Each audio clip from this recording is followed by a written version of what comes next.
بسم الله الرحمن الرحيم الحمد لله رب العالمين وأشهد أن لا إله إلا الله وأشهد أن محمدا عبد الله ورسوله صلوات الله وسلامه عليه وعلى آله وأصحابه أجمعين أما بعد.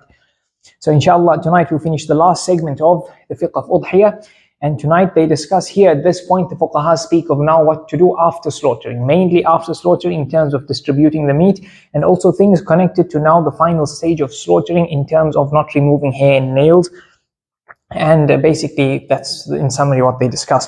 So now here the fuqaha now they mention udhiyah itself, because we said before they mentioned the animals first because it connects to hajj, the section of hajj where you're slaughtering, so they mention the animals there, and after done with all of that and those rules that connect to hajj, which is done in hajj, you're slaughtering in hajj, after the rules of udhiyah and hajj that are together, now they mention udhiyah itself. So first of all we call it udhiyah, but another term that they call it is tadhiyah. So tadhiyah means the slaughtering of the animal, and that's why the fuqaha say that what the reward is, it's for slaughtering the animal. That's the aspect that the reward is on, or the fulfillment of this ibadah is on slaughtering the animal. Why do we say that? Because now if we slaughtered the animal and it got stolen, the meat got stolen thereafter, does that affect the ibadah? It does not affect the ibadah. We mentioned it yesterday that if you slaughter the animal and then it got stolen, then the carcass or the meat got stolen, your udhiyah is valid. Why? Because udhiyah is slaughtering the animal. So this is important. It's from the definition, you already get a fiqh rule. So now this aspect of udhiyah, it's an aspect, this amal of udhiyah is legislated in sharia by consensus. All of the ulama agree that there's a thing of udhiyah. And one of the evidences from the Quran for this is where Allah says, فَصَلِّ لِرَبِّكَ وَانْحَرْ, and pray your salah, make it sincerely and only for Allah, and offer sacrifice sincerely and only for Allah. And that's here a few of the mufassirin say that this salah, that فَصَلِّ لِرَبِّكَ وَانْحَرْ, the nahr, it refers to the salah is salatul Eid, and then after that you perform your udhiyah, you're doing your nahr or your dhabh.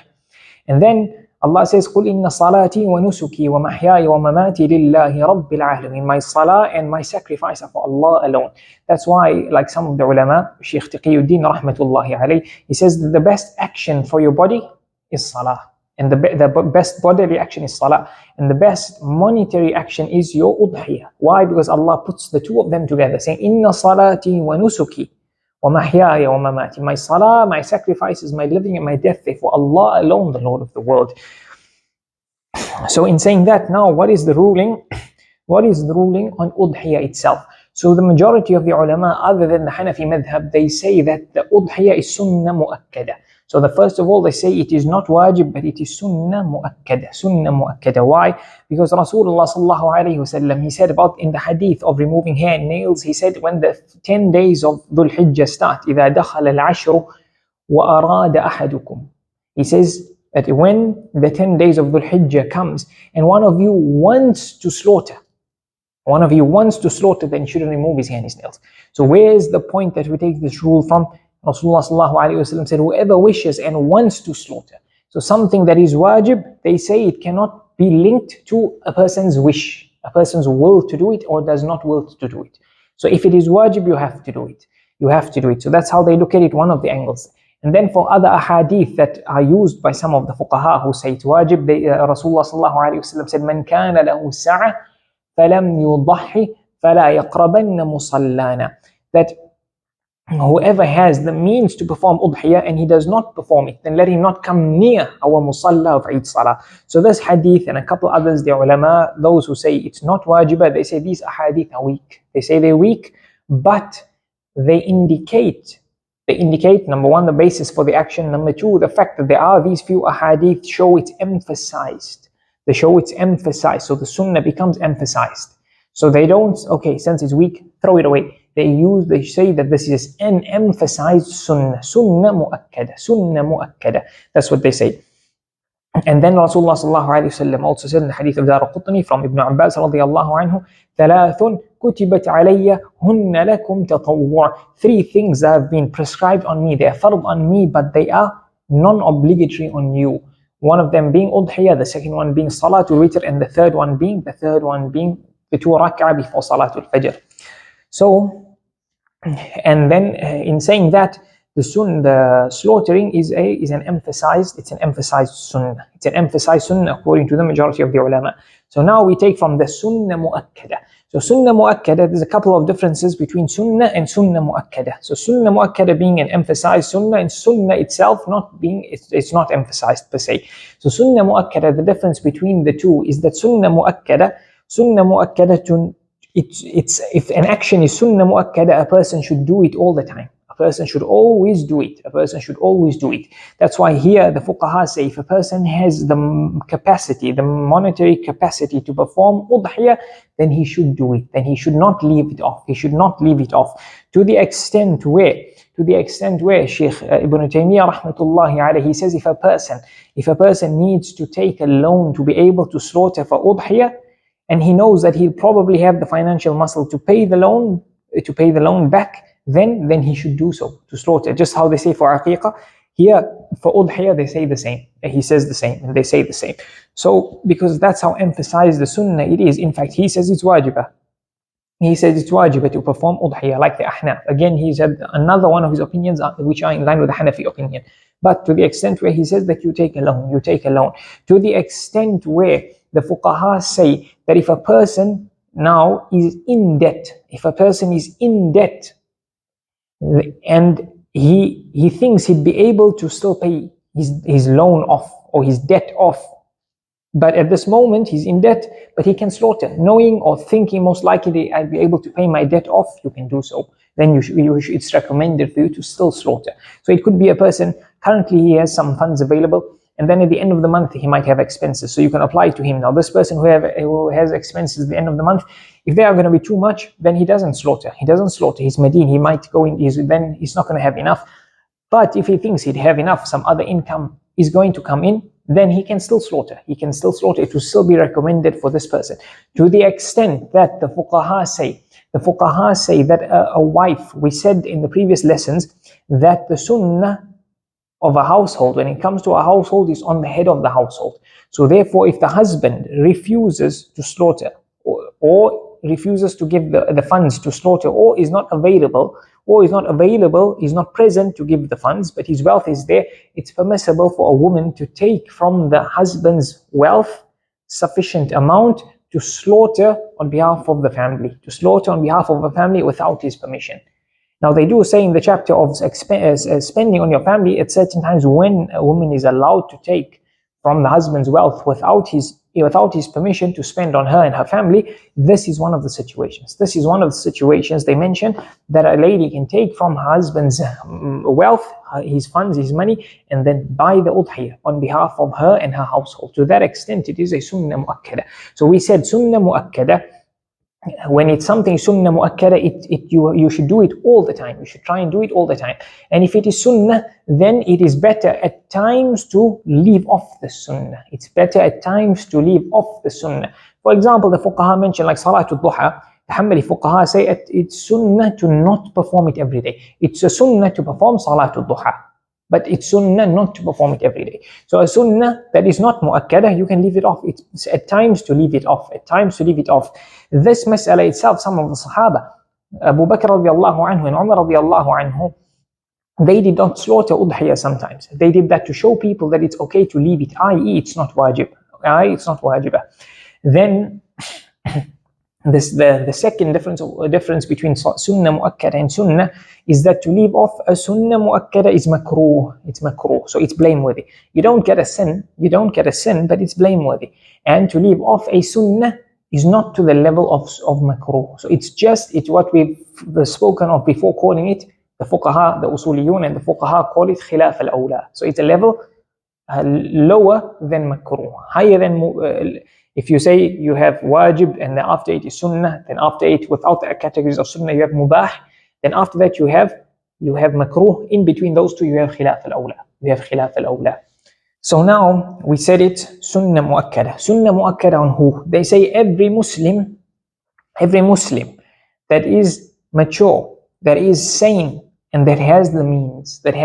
So what are the means? The means is the person has over and above his needs that he needs and his family's needs for the days of Eid. So basically what we mentioned for zakatul fitr,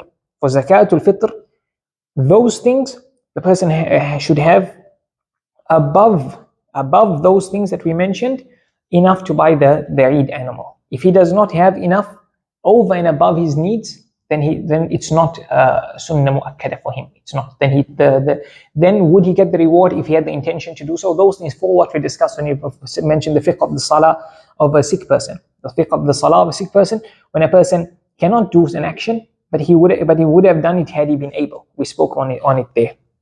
So for every person who has the means over and above his needs for him and his family on the days of Eid, then that person, it is recommended for him to slaughter. It is recommended for him to slaughter. In the Hanafi madhab, for every Muslim that is mature, that is sane, and that has over and above their needs and their family's needs, the worth of 612.36 grams of silver. 612.36 grams of silver, either in cash or kind, in assets or cash or kind, basically. That a person has that. He has that over and above his and his family's needs on any of the days of Eid, then it's wajib on him to slaughter, on that person, male or female, to slaughter. So in the Hanafi madhab, we said they don't have the slaughtering on behalf of the household. If anyone in the household has the means, then that person has to slaughter himself. If anyone does not have the means, then a person can do it on that person's behalf, and then it would it would be sunnah, it would not be wajib on his behalf. You can include him in your udhiyah. You can include him or her in your udhiyah. Like young children, for example, they're not baligh. And the Hanafi madhab include one more thing, and they say you must be a muqim. So if you're musafir, then no Eid al-Adha becomes wajib on you. So you should have to be a muqim. So those things apply to there. So the next mas'ala is, can you slaughter on behalf of somebody else? So what does this mean? This means that you slaughter on behalf of somebody else, where this obligation of somebody else, either the sunnah muakadah aspect or the wajib aspect, falls. Either the sunnah muakadah, according to the majority of the ulama, sunnah muakadah, as I said before, the maliki and shafi'ee scholars phrase it sunnah ayniyah, sunnah on every person. Or the wajib obligation goes off in the Hanafi madhab. Can you slaughter on behalf of somebody else? So now, firstly, we say that you cannot slaughter on any other person, living person, without his permission. So if you have a brother, for example, or a parent that you want to slaughter on behalf of, and those people have the means to slaughter themselves, meaning it's wajibah or sunnah muakkadah.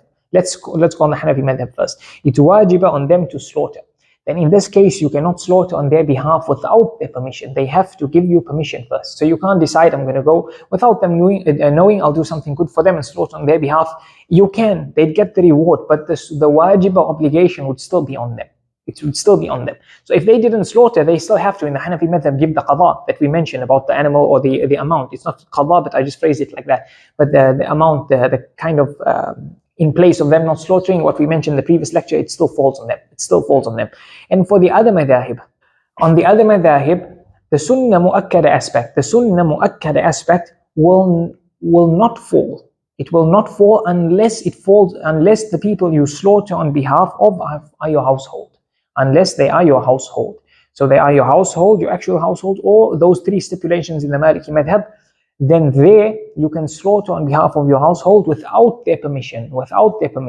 That's why even the Maliki scholars, they mention, I think in Hashiyat al-Dasuqi or Hashiyat al-Sawi, I think I read it in, where they mention, do you have to inform those people in your household that I'm slaughtering on your behalf? They say no. You don't even need to inform them. You don't need their permission. That's why the Shafi'ee madhab, they say that you need, because this is an action, as we mentioned for fasting, it needs intention. Or we mentioned for zakatul fitr, I think, that you need intention.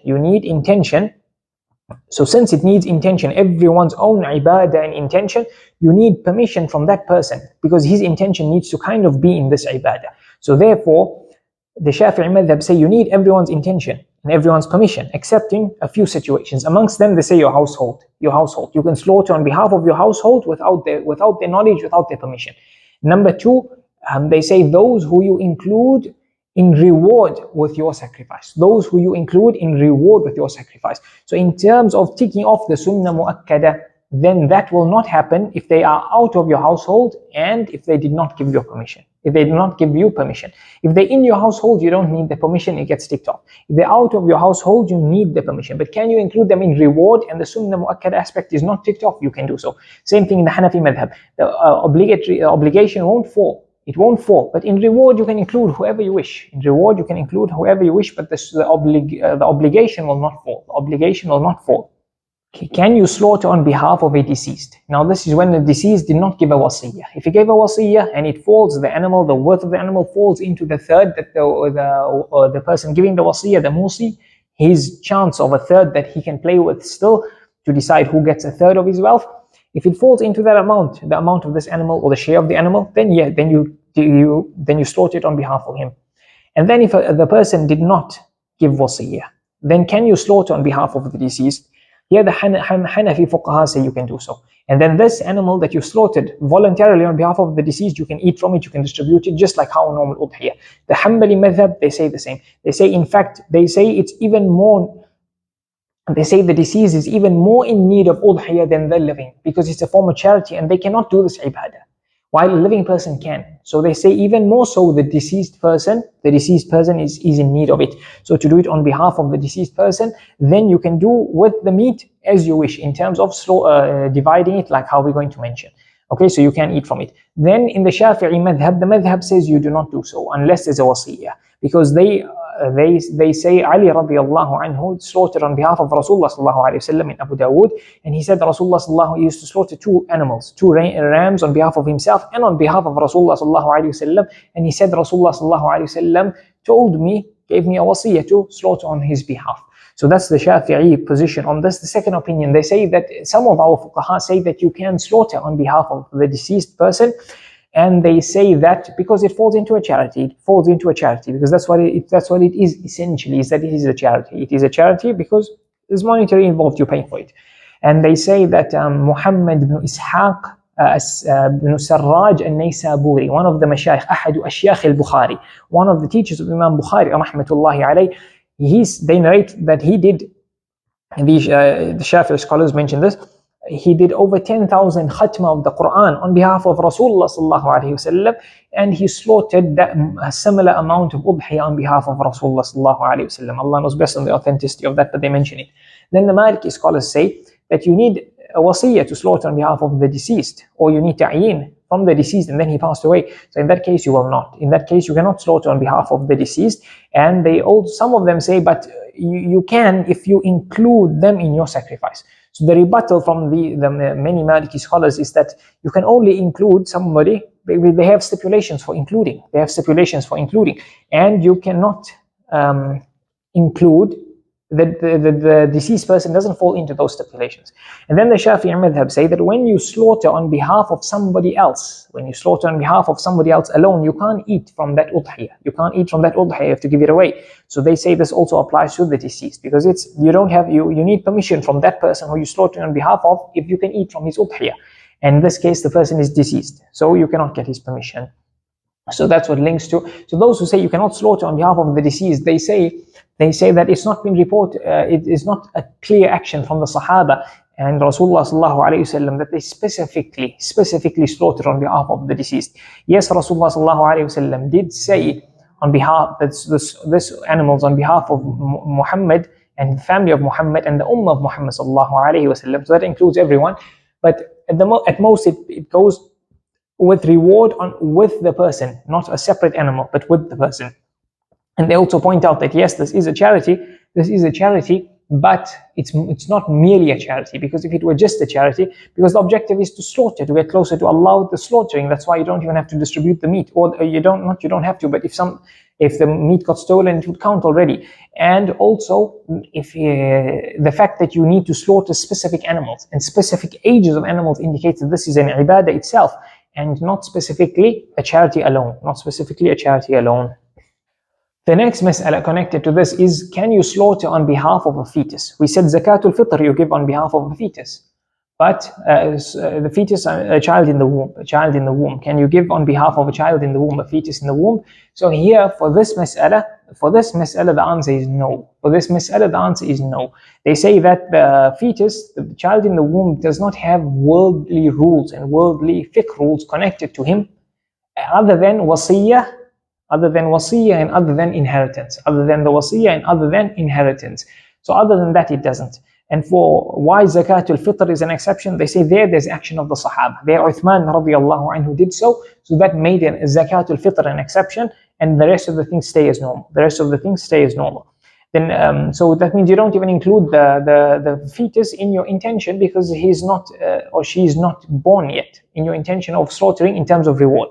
But if they are born on the days of Eid, and you haven't slaughtered yet, then you can include them in your reward. You don't have to slaughter for them alone, because they're not going to be baligh. So one of the stipulations is baligh, aqil, mukallaf, and they're not mukallaf. They're not baligh, and they're not in full mental capacity yet. So it won't be obligatory on them in the first place, whenever they are born in whichever days of Eid or Ayyam, or the days of slaughtering. The next mas'ala is that, is it better for a person to do udhiyah or to give the amount in charity? Is it better to do udhiyah, to give the amount in charity? So the fuqaha say that it is better, according to all the madhahib, to perform udhiyah than give in charity.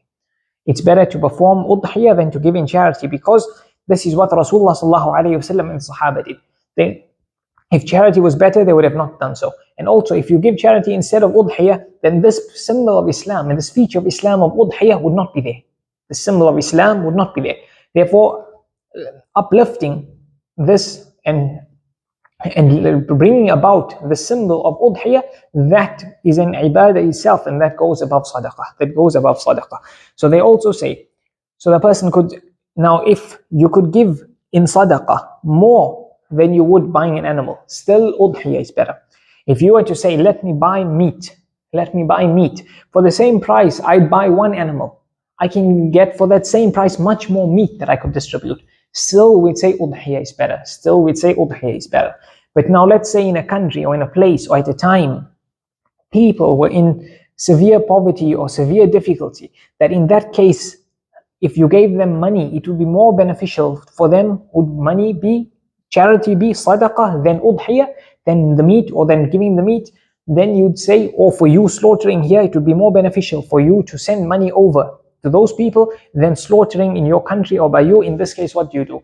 As I said before, if you can afford to do both, slaughter one animal or a share in one animal, if it's cheaper, and then give money, that will be better. You can do both. If not, you can only do one of them, then you give your sadaqah would be better. Why? Because sadaqah would be saving lives. It would be saving lives. As Allah says, وَمَنْ أَحْيَاهَا فَكَأَنَّمَا أَحْيَا النَّاسَ جَمِيعًا. And whoever saved the life, it's as if he saved the life of entire mankind. So he'd be helping to save lives compared to uplifting or uprising a sunnah of udhiyah. So that's the case when giving sadaqah would be better. Otherwise, udhiyah would be better. So what would be better? Giving a sadaqah or performing nafl hajj? Again, they say nafl hajj. What would be better? Going out in the path of Allah for war, jihad, fi sabilillah, or giving in charity, giving the same amount in charity. They say jihad fi sabilillah would be better. Now when you've slaughtered your animal, the ulama say that it's recommended for a person to divide the animal, the carcass now, the meat. They say the main part of division that we're going to mention is for the meat of the animal, into thirds. So a third. They say a third that you're going to eat, a third you will gift to somebody, and a third you will give in charity. Because Allah says, فَكُلُوا مِنْهَا وَأَطْعِمُوا الْقَانِعَ وَالْمُعْتَرِ. So eat from your udhiyah and then feed al-qani'. So some of them say al-qani' refers to giving somebody as a gift. And then al-mu'tar is a person who is like a beggar, a poor person. So you give him. Others say al-qani' is a person who comes past and begs. He's a beggar, he begs you. And al-mu'tar is a person who's in need, but out of his shyness he does not ask, but you can see he's in need. So in any case, Allah mentions the three categories and He doesn't specify amounts for each. So they say you divide them equally. And Abdullah bin Mas'ud, Imam Ahmad says, our evidence for this, which is the opinion of most ulama, that Abdullah bin Mas'ud radiallahu anhu says that Rasulullah sallallahu alayhi wasallam said that eat from the udhiyah, you and your family, and feed, give as a gift to others and give as charity to others. So you give in thirds. He said you and your family eat a third, give as a gift a third, and giving charity as a third. So the ulama say, giving a third of each, you and your family eat. They say that the difference between a gift and sadaqah, they say a gift is somebody you give to somebody intending to win over their love and their affection. And charity you give to somebody hoping for reward from Allah, So generally a gift is you go to basically your neighbors and those close to your family members, etc. They come first, and then others. So basically a person who's not in need per se, you give him as intention of a gift. And those who are poor, those who are in need, then you give them as sadaqah. And then can you give a non-Muslim as a gift? The hanbali fuqaha say that you can. So to Hanafi, if it's not a wajibah, because if it's a wajibah, your animal is wajibah. We said, I forgot to mention that the udhiyah sunnah muakadah, right? But it becomes wajibah when you make a nadhr, when you make a vow. When you make a vow, then it becomes wajibah. Otherwise, it's sunnah muakadah. So if it's not a wajibah, this animal, it's a voluntary sunnah animal, then in this case you can feed the non-Muslim. And the Maliki, the Shafi'ee say no, you don't. And the Maliki say, because Imam Malik has two opinions on this. So the Maliki scholars differ when Imam Malik said these two things, or how do we understand these two things. So Imam Malik at one time said that you should not give any of the non-Muslims, and at another time he said you should. So then they say, in fact he said, I think he said it a bit differently, but the conclusion that they mention is that it seems like what Imam Malik said meant, the conclusion of these two opinions of Imam Malik is that if the non-Muslim is not part of your family or your household, so they say your family means related to you, not merely your household, is related to you, including like any relative or your wife who's not a Muslimah, or they say even ka'ajirin, they say somebody, your employee who's working for you. So if they're not from these people, and then you were to gift a non-Muslim, then that would be makruh. But if you fed these people from your udhiyah, then they say no, because udhiyah is a link to ibadah. So they want to keep it for the Muslimin. And then the Shafi'iyah say no, you do not give a non-Muslim from it. And can you give charity? Can you give a non-Muslim sadaqah from your udhiyah? Here Al-Labadi touches on this mas'ala, and they say you can. He says the fuqaha mentioned that you can give charity to a non-Muslim, the charity being from your udhiyah, and they say as long as it's from a sunnah udhiyah, not a wajib udhiyah. Then they mention that for charity you should give the best part of the meat. The best part of the meat you should give in charity. And they say, and that is also in line with the Quran, the verse in the Quran, أنفقوا من طيبات ما كسبتم, that give in charity of the good things that we've provided from you. So sometimes what do people do? The things that they don't like, they would throw away. They would not really use. They give that in charity. Yes, it might be better than nothing, but the guidance of Rasulullah sallallahu alaihi wasallam in the Quran is to give the best thing in charity, to give things that you take yourself. That's what the verse says later on. إِلَّا أَن تُغْمِضُوا فِيهِ, that if you knew this thing that you were getting is something that is not good, but you didn't mind, you overlooked it, then that's when you take it. Then that charity you should not give. Something that you know is bad, and if it was given to you as a gift or given to you in payment of something, you would not want it. And the only reason you take it is if you said, it's okay, I'll just overlook for this person, I'll just keep it. Then in this case, you'd keep it in that's what you shouldn't give in charity. You should give in charity that which you'd be happy to take. So that's why they say from the best part of the animal, you should give it in charity. And from the middle part of the animal, you give it as a gift. And then the lowest quality, or the lowest in terms of ranking of what would the animal comprise of, then you keep that for yourself. You keep that from yourself. And then the ulama say it's sunnah to eat from your animal. It's sunnah to eat from your animal. We said the division into thirds is a sunnah, right? It's wajib to give in charity. We're going to mention that. But to give it as a gift is sunnah, and to eat yourself is sunnah. That's why some of the fuqaha mentioned that the salihin, the righteous people, they would try and eat as soon as possible from the udhiyah. And they would eat from the liver. They'd eat from the liver. As we mentioned in the Eid dars, that you eat first from the liver of the animal. And they say that because you can get that quickly, access it quickly, and cook it quickly, and then you can eat it quickly. And they say that, and the other reasons we mentioned in the previous lecture, and they also say that is they used to eat from the animal tabarrukan, to get the barakah of this ibadah that they're doing from this animal that's slaughtered for the sake of Allah, and also because some of the ulama deem it wajib to eat from your animal, because the verse in the Quran says eat, وَأَطْعِمُوا, and eat from it. فَكُلُوا مِنْهَا, sorry, it says eat from it. And also some of the Salaf had the opinion that it was wajib, to eat from the animal. And because Rasulullah slaughtered 100 badana, 100 animals, 100 camels, and he commanded that a piece of each animal be taken and put in a pot to be cooked. And then he ate from it and drank the soup from the meat of the animal. So he wouldn't have done so if it was not obligatory. And they also say because you then rush to enjoy the bounty of Allah giving you this animal. But the rest of the ulama say it's not wajib, because Rasulullah he slaughtered a few animals and he said, "Man sha'a falyaqtati'." Whoever wishes to come and take from the animal that he just slaughtered and take away meat home, then they say Rasulullah did not eat from it. So he did not eat from these. That shows that it's not wajib. And therefore, based on this hadith, the fuqaha say that if a person were to slaughter, and we mentioned that the way Rasulullah used to do it was the animals used to be brought out near the musalla. Then after the salah, they'd slaughter. And then everyone would be there so they can go and slaughter. So that's why Rasulullah said, whoever wishes to come and take from the meat now, they can come do so. And therefore, the fuqaha say that if a person were to slaughter his animal, and then after the slaughtering, once it's dead now completely, and then skinned and distributed for meat, if the person were to say whoever is around and wants to take from the meat, he can do so.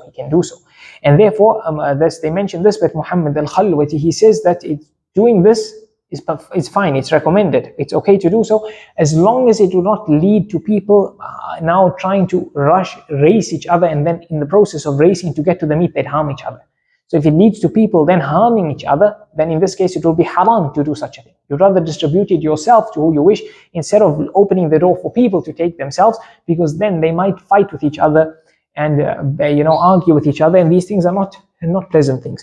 Then we said the hanbali and hanafi fuqaha said you can give the non-Muslims as a gift, and they also say it's a general charity, and Allah says وَيُطْعِمُونَ الطَّعَامَ. Allah is describing the actions of the people who entered into Jannah.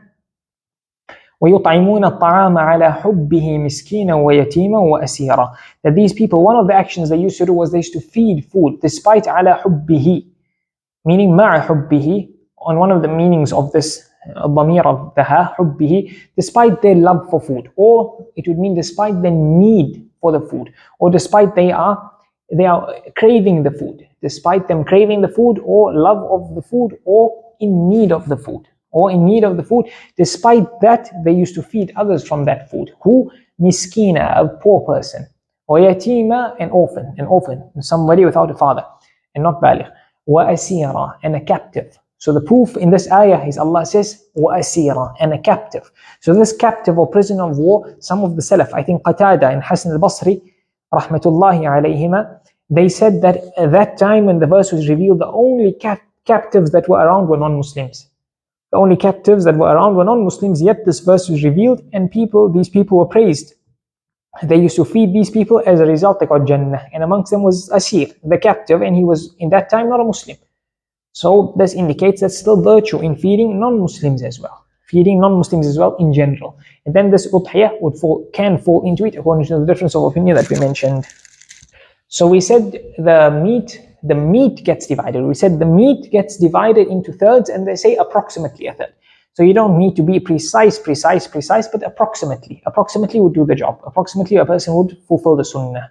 Then this division of a third, Now what happens if a person has more than one animal? What happens if a person has more than one animal, or he's got the animal that he has made ta'yeen of gave birth? So now we say that a person, every animal that he slaughtered on behalf of himself, or every animal that falls under one intention, he has a choice to basically include them all and then divide it into a third. So not specifically every animal into those three per animal. He can take all the meat in totality. Let's say it comes out to 50 kgs and then divide it a third. Okay, he doesn't need to take each animal. This one is 20 kg, this one 12, this one 18, whatever it may be. He doesn't need to do that. The other option is per animal. Per animal he can do so. Same thing with the fetus. The fetus itself, the person can divide into thirds, or he can include it with the rest of his animals, and then everything that falls under one intention. So a person is slaughtering on behalf of himself and his family. He's slaughtering another one, now his obligation is ticked off, or his sunnah muakadah is ticked off. He's slaughtering another one as a nafl. He's slaughtering that on behalf of some of his deceased family. He's slaughtering a third on behalf of himself, and so the second one is himself and his deceased family. The third one is himself and others, whoever he wishes, his friends. Then those three animals, he can put all the meat together and divide them in totality into thirds, or animal. But if there's different intentions, so he slaughtered this first animal on behalf of himself, and then he's paid and he slaughtered the second one on behalf of his wife, and the third one on behalf of his child, baligh child, then each one separate to fulfill the sunnah. So we spoke about permission to slaughter on behalf of family members. There was one more thing in the Hanafi madhab. It's now wajib. So yes, you need the permission as we said, but some of the Hanafi fuqaha mentioned that istihsanan, similar to zakatul fitr, if it's generally the custom in the household that the father takes care, or the head of the household takes care of these things. So the head of the household generally is the one who takes care of the udhiyah. He doesn't need every year to get permission from his wife. Can I do udhiyah on your behalf? Or the wife says, do udhiyah on my behalf. He doesn't need to. He can just go and do it, because generally this is what he does. Or on behalf of children, as we said, they could have enough, let's say through gifts or whatever it may be, and they're already baligh, but they're living off their parents or off their father. So in this case, the father doesn't need to go to the son or daughter and say, can I slaughter on your behalf, or should I? Neither does the child have to say to the parent or to the father, slaughter on my behalf. He can just do so. And that's a fair opinion, because of the istihsan, and that's how many households work. So there's no need to become technical in a mas'ala like this, where there is scope. According to all the ulama. Hanafi, the second opinion here, some of the fuqaha mentioned, and the others who deem it a sunnah muakadah on the entire household, one animal. Then another mas'ala, the Maliki scholars point out that generally an ibadah that is more difficult on oneself, right? The principle is that an ibadah that's more difficult on oneself is more rewarding, right? So the Maliki scholars point out that here in this udhiyah, dividing the animal into three would be better than giving all in charity. So dividing it into three means a person can eat some, so a person benefits. Compared to, and he bought the animal, slaughtered the animal, and now to give the whole animal away, that's more difficult on oneself. But now to keep a portion or a large amount of it for yourself to eat, to enjoy, to use, you paid money for it, and then you can still eat from it. That's easier on the nafs. And generally, things that are more difficult, specifically on the nafs, specific on a person's, the inner evil self, those things are more virtuous. So, for example, Rasulullah sallallahu alaihi wasallam said that, should I not tell you of an action that would cause all your sins to be wiped away, and your level to Allah, your sight to Allah, your level in your rank in the sight of Allah to be raised? He said, then he mentioned three things. One of them is what? Isbaghul wudu fil makarih, or ala al makarih, kama qala alayhi salatu wassalam. He said to perform a perfect wudu despite the circumstances around you being difficult. What does that mean? That means, for example, it's winter, it's really cold, and you only have cold water. Despite that, you perform a full wudu, a perfect wudu, with all the sunnah, perfect isbagh, everything. Or it's very hot, and you only have hot water. So you still do full 3 washings of every body part, fully, everything you do as you should be done. That is a difficult action on the nafs, and it has such a high reward. فَذَلِكُمُ الرِّبَاطِ, as Rasulullah sallallahu alayhi wasallam said. So generally that's the principle. But here in udhiyah, dividing it into 3 would be better. Then the next mas'ala is, can you slaughter, you as a person taking care of an orphan? An orphan, a person who's not baligh yet, and he or she does not have a father. He or she does not have a father. So you are now looking after them and you are in charge of their wealth. Can you take from their wealth? Can you take from their wealth and slaughter on their behalf? Can you slaughter on their behalf? So here Ibn Qudama says, there's two narrations from Imam Ahmad. He says that the way we understand these two opinions are in two different situations. And what he mentions is it's a fair opinion. That's why I'm not mentioning what the rest of the Hanabila say. So he says, when Imam Ahmad says you do not do the udhiyah on their behalf from their wealth, he says when the child is so young, he doesn't really understand what's udhiyah.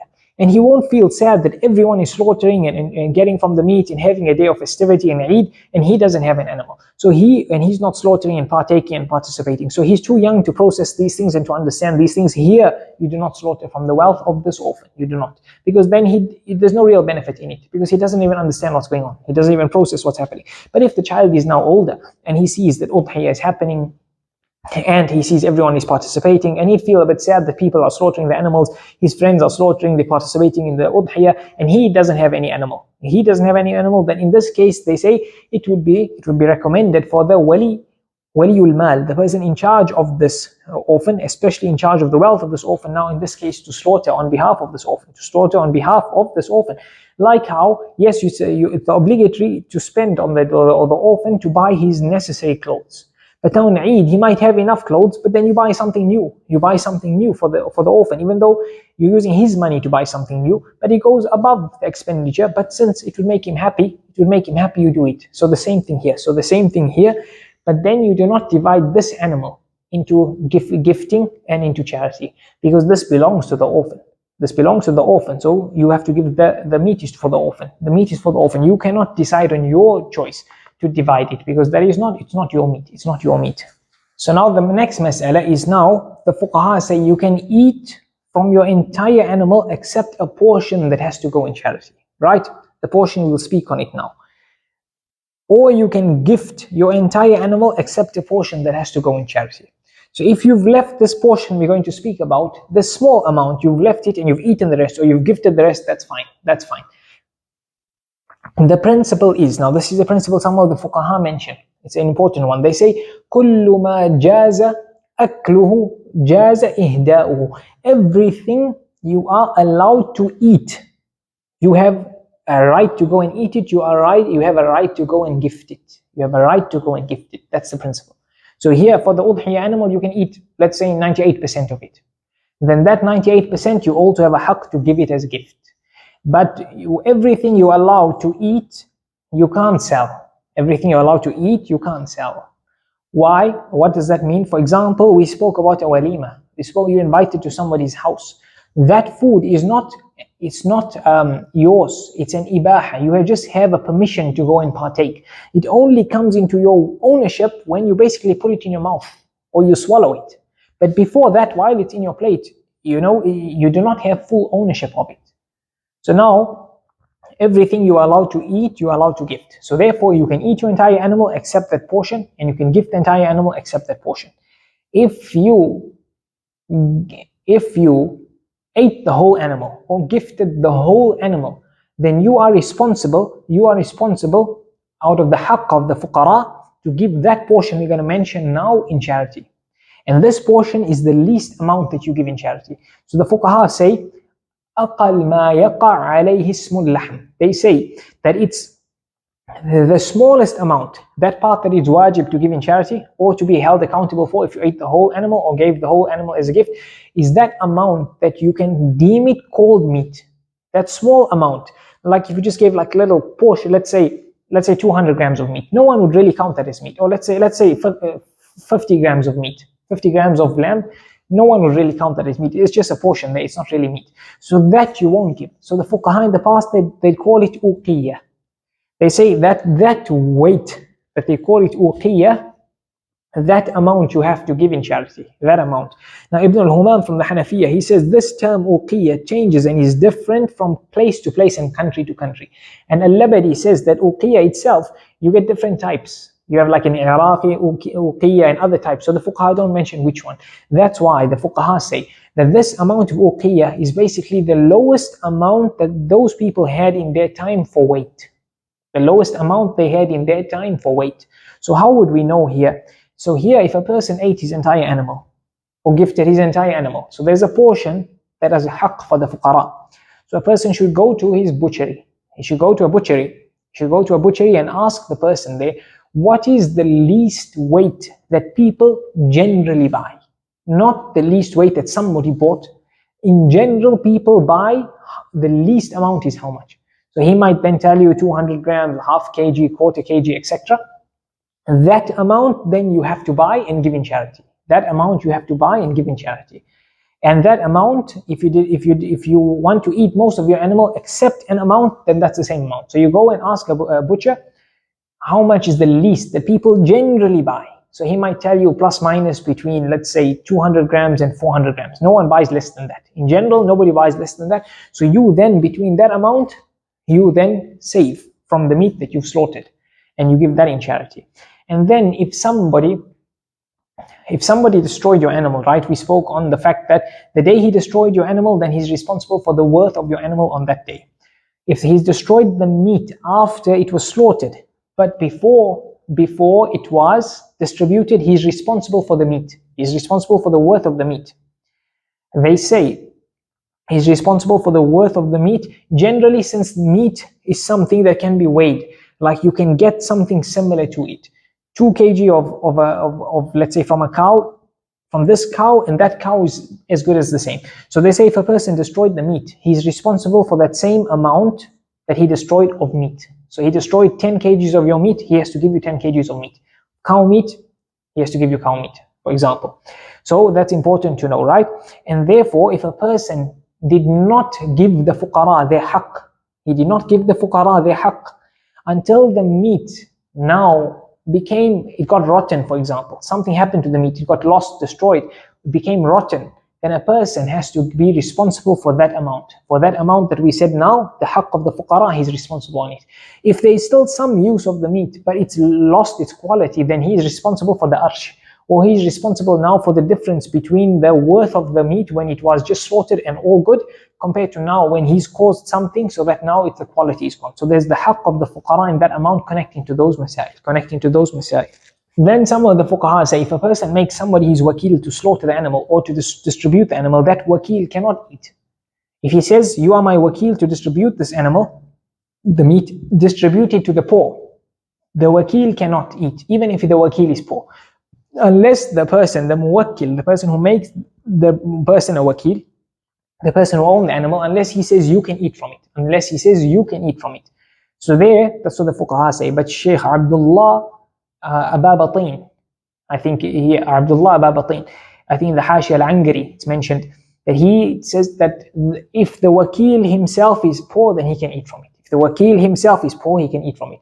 Same thing if the person were to say, you distribute my meat as a gift to whoever you wish, the wakeel can take from it. The wakeel can take from it. Or if he says, distribute it to the poor and the wakeel is poor, then the wakeel can eat from it.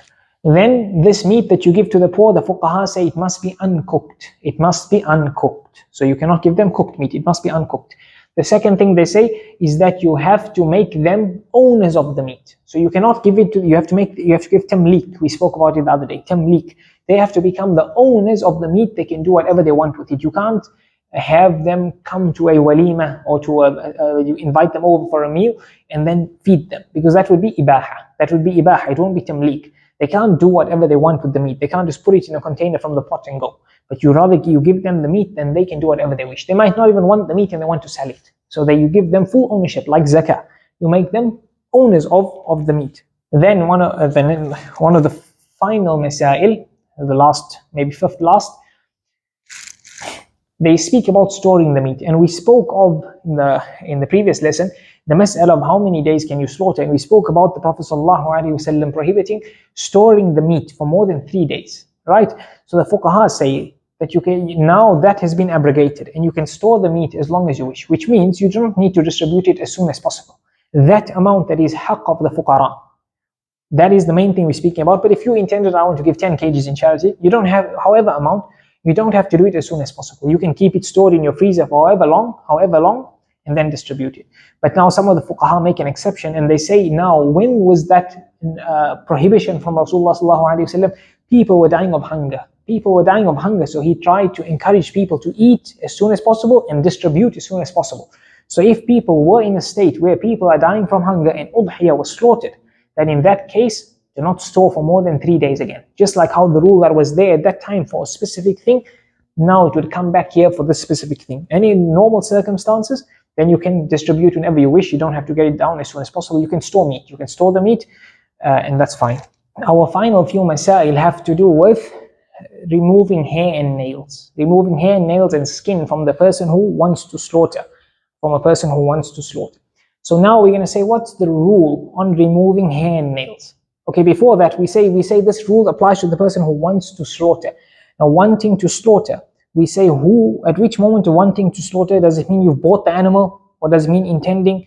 This applies to what we mentioned yesterday, and niyya sughra, the minor intention. That's what it means. So the minor intention, we said, is before buying the animal, just merely intending to slaughter. And that's one thing, right? We say two things. Minor intention, just intending to slaughter. Number two, the 10 days of Dhul Hijjah must come in. They must come in.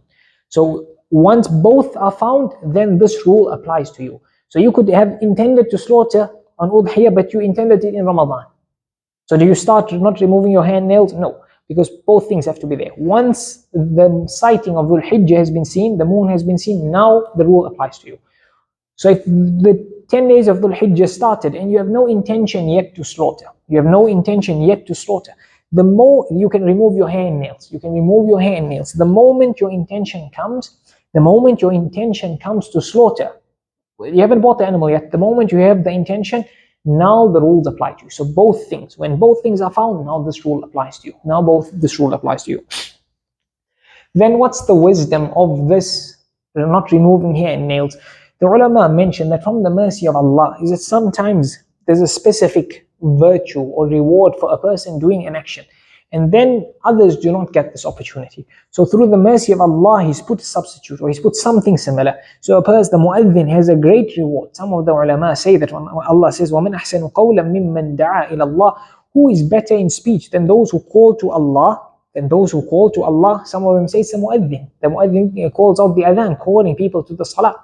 So mu'adhin, one person can do it. Not everyone can get the reward, but there's a door opened. Allah opens a door for people to follow the mu'adhin, to repeat after the mu'adhin. So here people at hajj, they're going to slaughter a hadi. They're going to slaughter a hadi, an animal for hajj.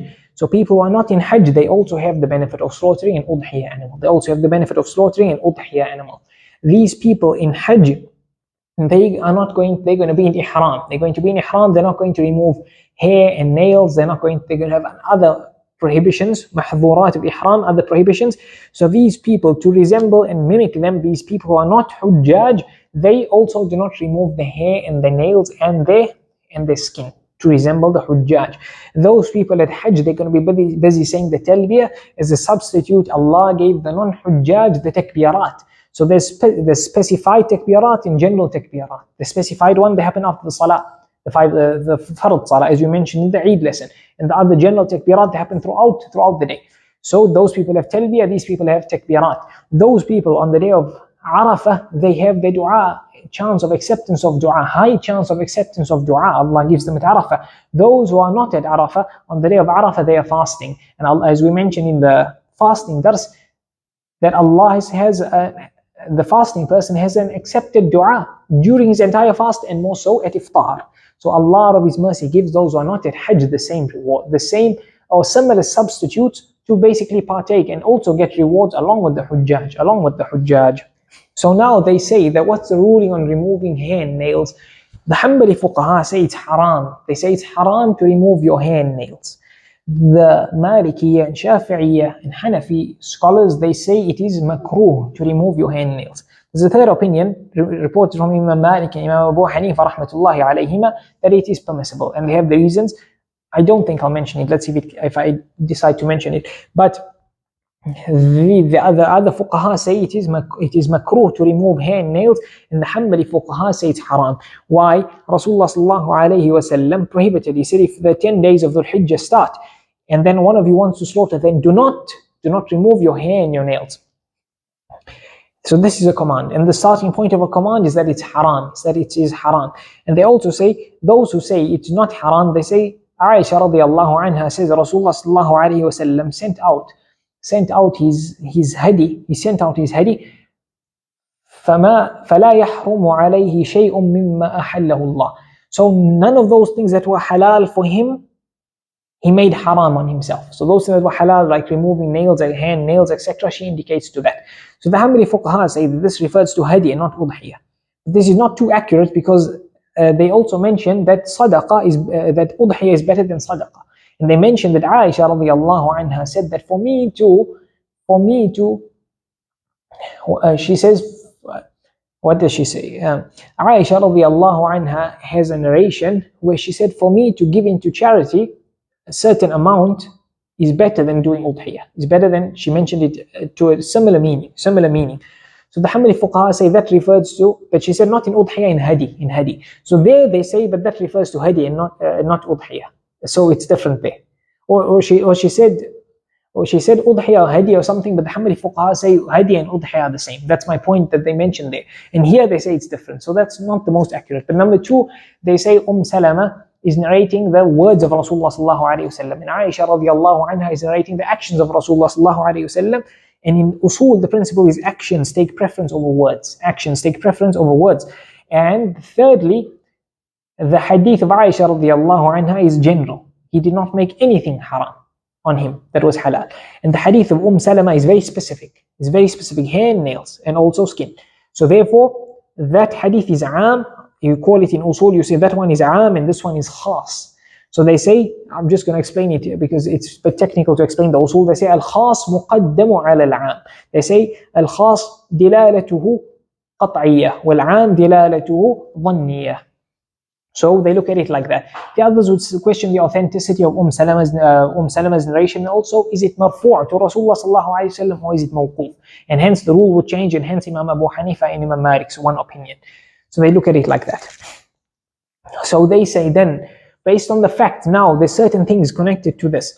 Number one, it's haram or makruh to remove your hair, right?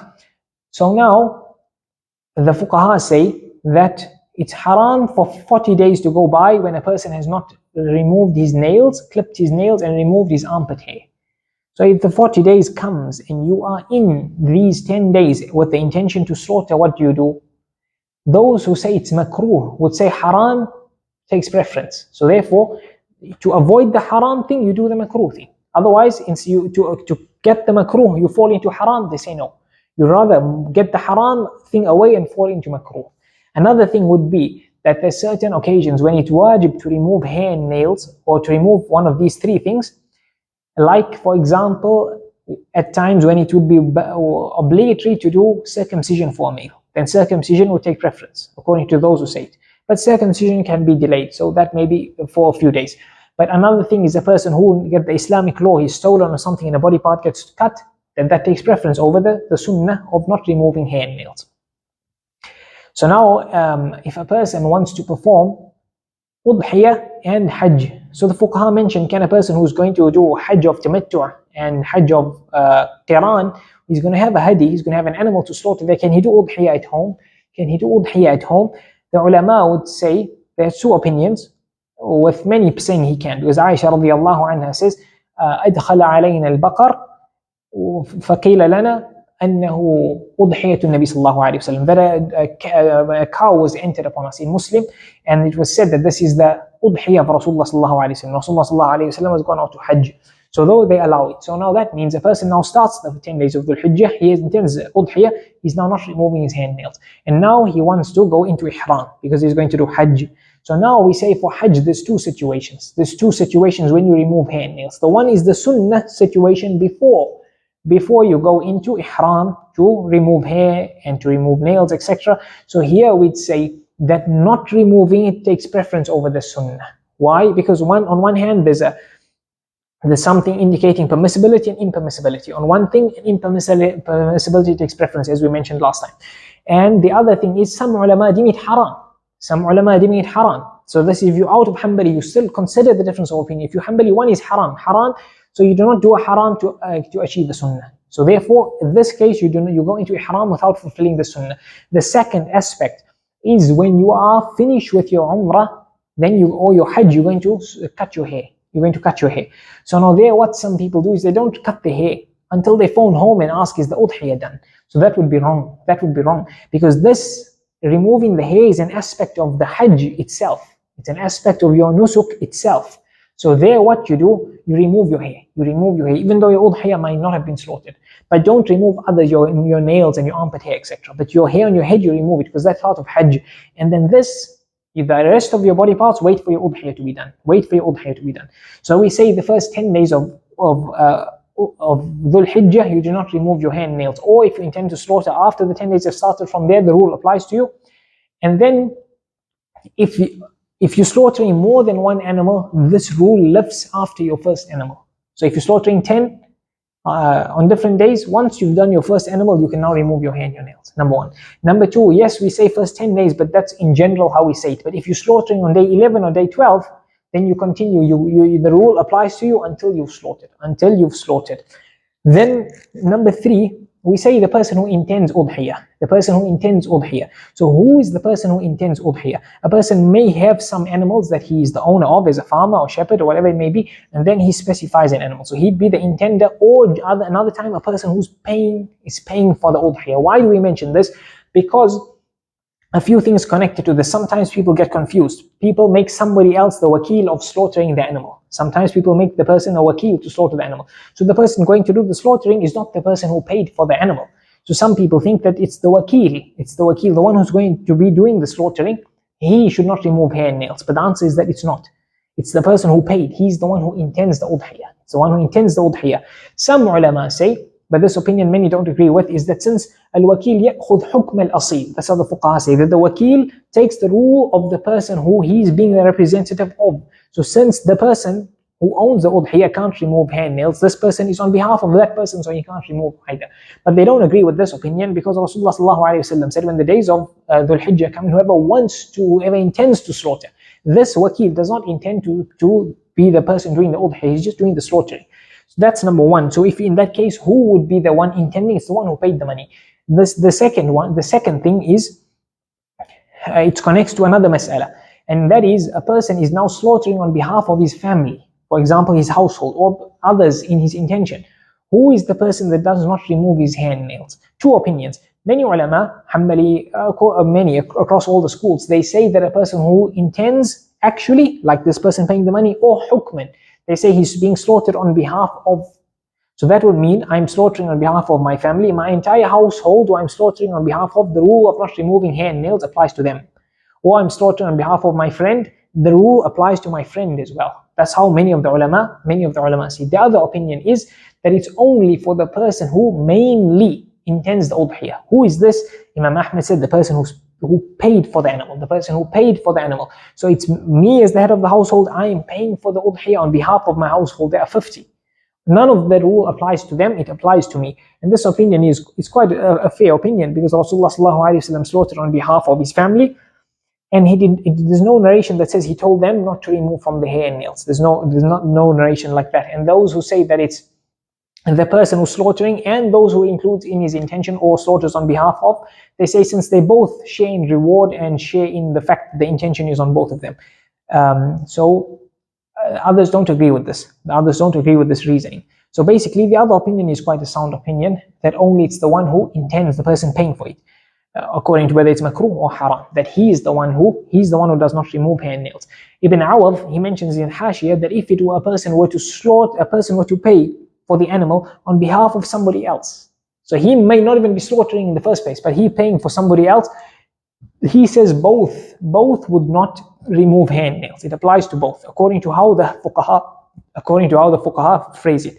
That's in that opinion. The other opinion is is the person who the intention of udhiyah is actually of. So in this case, it wouldn't be the person who paid the money. It wouldn't be the person who paid the money, because he paid but on behalf of the person who wants to do the udhiyah but can't afford it or whatever it may be. To the extent that, so he says it's on both. Others will say it's on the person who did it on behalf of.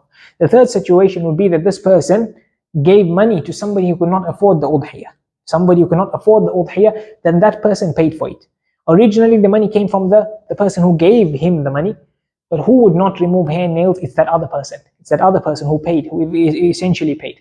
And if this original person paid on behalf of that person, then that person does not remove. But the other opinion is both don't remove. Both don't remove the hair and the nails.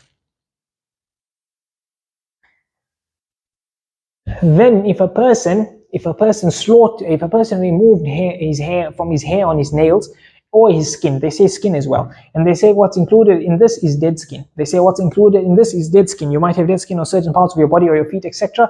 Then you also don't remove this. You also don't remove the dead skin. It counts as well, unless there's harm in keeping the skin on, or your nail broke or something, or hair fell into the eye and it would cause harm. Then you remove the harm. It's okay to remove it. It's okay to remove the hair and nails. If a person removed it for no reason, then those who say it's haram, the person would be sinful. Those who say it's makruh, they will say the person would not be sinful. Those who say it's sinful, they say he just repents to Allah. He just repents for the sin. There's no fidya on this person. They say you cannot make qiyas, you cannot make an analogy to the muhrim who does, the person in the haram who does any of those things not permissible for him. They say this person, there's no fidya on him. And the fact he's removed hair and nails, very important, does not have anything to do with the validity of the udhiyah. So the fact that some people think if I remove my hair or my nails, my udhiyah is not accepted. So that is incorrect. That is incorrect.